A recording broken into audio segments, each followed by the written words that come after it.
Hello, Dumela, Moloweni, Kumusta ka sa lahat?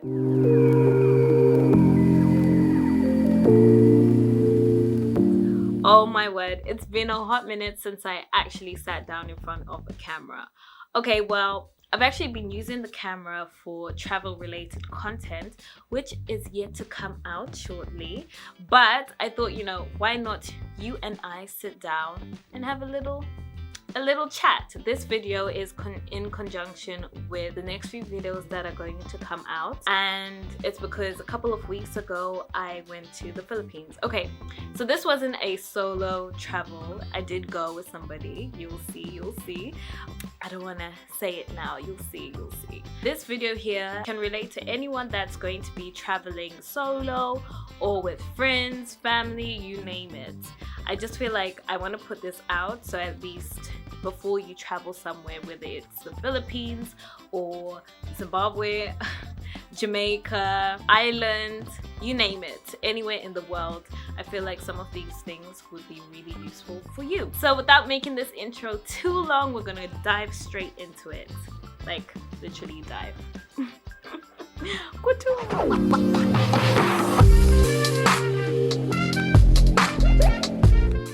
A little disclaimer, I'm nothing to do with the travel world in terms of being a travel agent, but these are just things that I know and can pick up from my experiences. So I do feel that these can be very useful. Just make sure you also do your own research before you travel anywhere. It's always up to you to do that. So then at least you know what's coming for you. So first things first, do not stress. Just don't.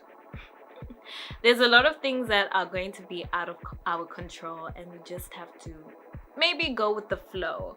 Yes, it's good to have a plan A to C, but again, things can go out of our control and we just have to embrace it.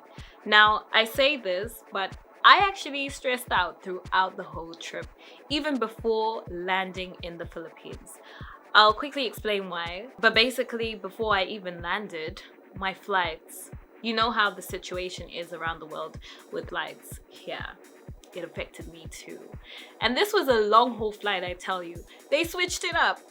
I ended up not leaving the day I had booked my ticket for, as well as not leaving with the same airline that I booked my ticket with. But okay, fine. Let me just tell you a quick thing.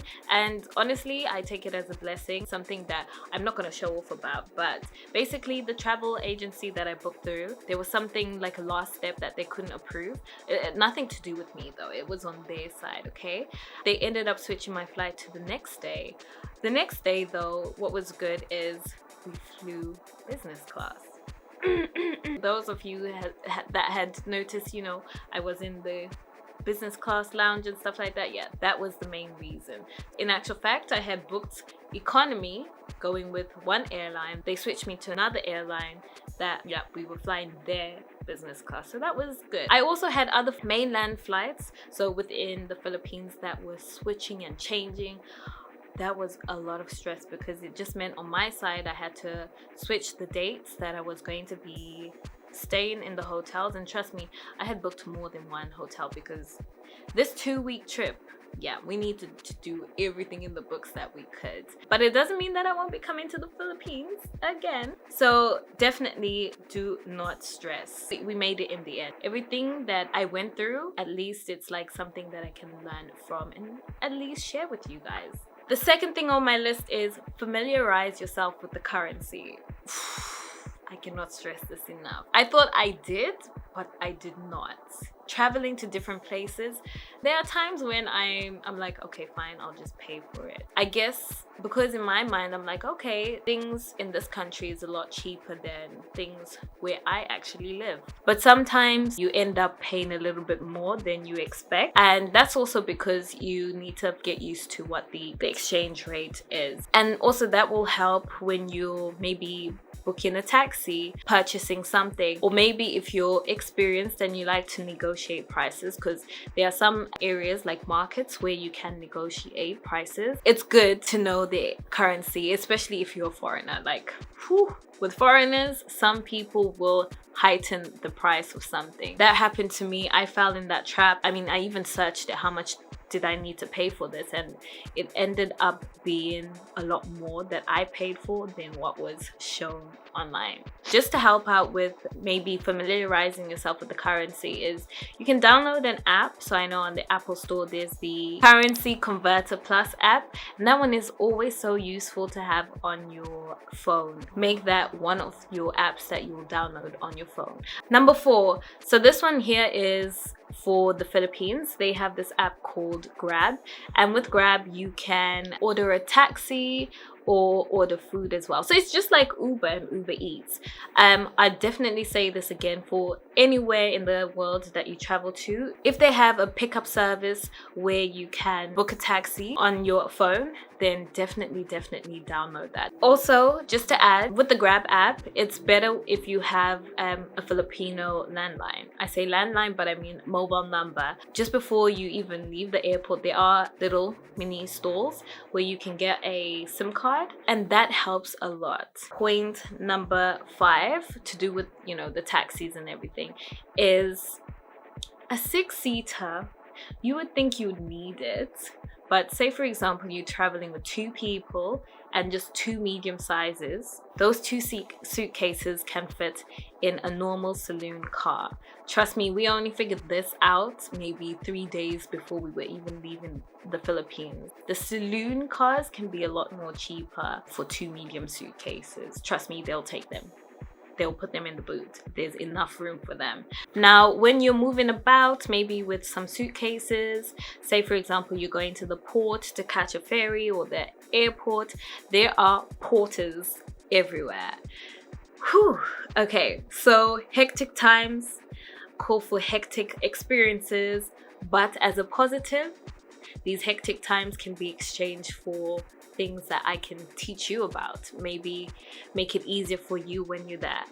I did actually read about this, but basically it was very unexpected for me because I was there at the ferry port. Yeah, a porter just took my suitcase out of my hand, like, and was like, okay, taxi here, taxi there.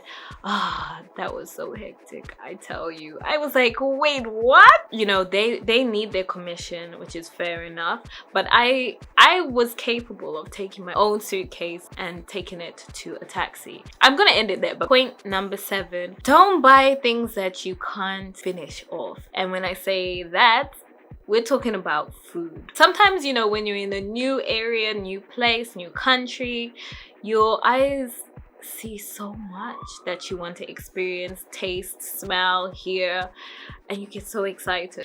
And with that being said, you end up buying things that maybe you can't finish off eating. In my mind, I'm like, okay, this is kind of bad because, you know, you're wasting food. Yes, you paid for it, especially when you haven't tasted something before, you're not used to the taste. You might enjoy it or you might not. So that's why I think small portions are always good. I've actually seen in the Philippines, the portions can vary. You'll go to one place and the portions are so small, McDonald's, the portions are small. But you can go to other restaurants and the portions are so big. There's this other place, basically unlimited rice. They come to you and then they put more rice in your plate. I had this actually before I left. I bought waterproof phone cases. This I knew to have, especially going to a country where it was rainy season.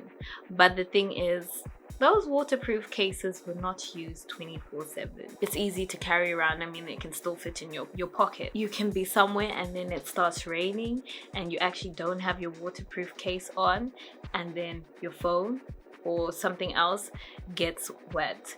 Just make sure you have that waterproof case with you 24/7.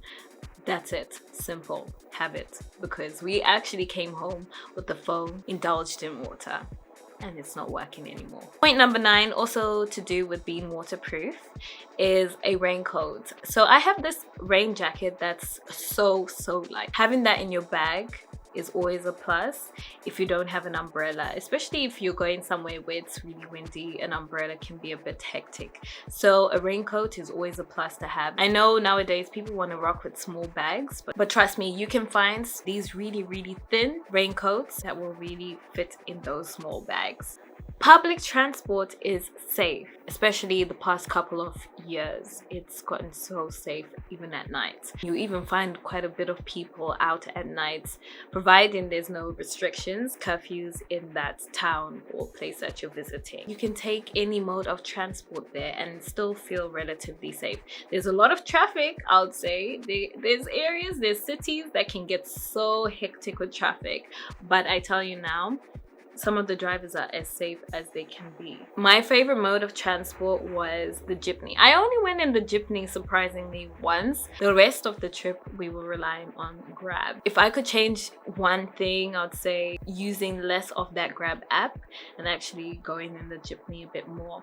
We went on the Habal as well. It's pretty much safe, especially in the rain, because I was on the Habal when it started pouring out cats and dogs, but they provide you with helmets as well to wear, so that's why I'm saying the transport there is relatively safe. Part of our trip we went to Davao, but we were going to Digos actually from Davao airport. First things first is we took a metered taxi. No Grab app could be used there, from the airport down to the bus station. The reason why I'm saying it was so safe there is because there's security, number one, and just before you leave the airport, the security gives you a ticket that at the back you'd see a number to call just in case the taxi driver overcharges you. There's a lot of reassurance as well when you travel in the Philippines. Always have your guard up as well, especially for my solo travelers out there. Another thing following from that, we did get a bus from the bus station in Davao down to Digos, and there it was relatively cheap compared to coming back, where instead of catching a bus, which we were wanting to, we caught a van. My Zimbabweans out there, you know, combis, ETs, that was a lot more expensive. So just be careful if you want to keep things cheap or if you're on a budget. The drivers are much more fast when they drive. They want to get you from A to B within a second. So if you're not up for fast and furious, take the bus, my friend. Number 11, book in advance. So this applies to flights, activities that you want to do, just anything where you can actually book in advance. I'm very spontaneous and a lot of you guys know that.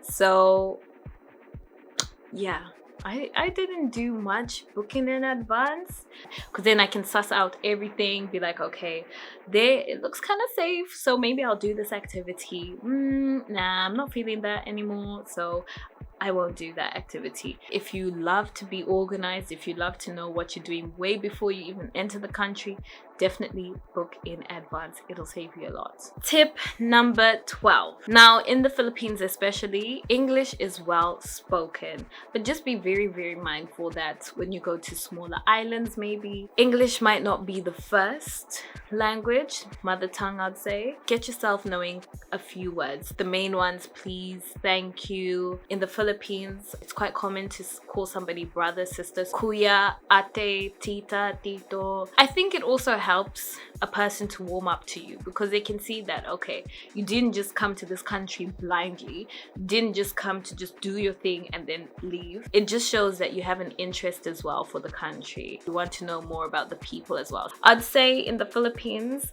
Tagalog is maybe easier than maybe Bisaya. We did travel mostly in the Bisaya areas, so Bisaya, Cebuano was largely spoken, but you can to an extent get away with Tagalog or Tagadis or Tagadis. It's a mixture of Tagalog and English. Tip number 13, and I think this is probably the last one that I have on my list. This one here is to do with tips. Maybe I should have put it where I was speaking about currency exchange, etc. Tips can be given, I'd say, but what you might find is some people hide it. And I think I learned a reason why they do that, but I'm also very familiar with that in other countries. But what I would say is it's up to your discretion if you want to give a tip or not. I'm not saying do, I'm not saying don't. It's up to you, especially if you have the budget for it, to put it forward, to put it straight. Some people can take a bit of advantage from you and start demanding everybody to give them a tip. That's why I'm saying it's up to you. Remember, especially all my solo travelers, we need to make sure we never keep our guard down. Any moment somebody can see that, oh, this person, okay, they're very giving, which is always a good thing, but they just give too much. So we can find that that's their weakness, and again take advantage of. Whoa. Before we end this video, I realized I missed out a major tip for you guys, and that is make sure to check the documents, whether you're booking a ferry from one island to the other or like an inland flight, simply because it might say print off this document before you board. Now there are 3 reasons why I'm telling you this, and we actually fell through on all 3. The first one is it saves you from going to the wrong port. We were on the wrong side of the port. We ended up paying for the terminal fee to the wrong ferry, and then when we showed the actual booking, they turned us back and was like, you need to be on the other side. There we were, wasting time. The second thing is then we needed to take the taxi to go to the other side, which was extra money we were paying for. We didn't need to do that had we had a printed version in front of us. Once we went there, we got turned back because they said, listen, you need to make sure that what you're showing us is actually on paper. So we ran around like headless chickens because we were actually losing time to find a printing shop to get the documents printed. Whoo! What a headache. And actually, once we did that, we had 10 minutes to spare to get onto that bus that takes us right to the docking station. As soon as we got onto the actual ferry, they were closing the doors. Another reason, I think this is my 3rd reason, is because you also need to check which ferry port you'll be landing at. We ended up on the wrong side of the island in Bohol, and we had told our hotel we were going to be arriving on a different side where they were going to be picking us up. And with that, it caused a lot of confusion, frustration, more money to be spent on getting us from one side of the port to the other side of the island's port to then get picked up and driven to our hotel. So let me tell you now, please, if you got to just print off and cut down those trees, probably do that, but also replant a tree after. And those small fine prints on those terms and conditions, etc., you need to read them. Cue outro. So that, ladies and gentlemen, concludes my things I wish I knew before visiting the Philippines. With that being said, I hope you enjoyed this video. Thank you very much. Salamat po. And I hope to see you in my next video. Take care, everybody. Ingat ka.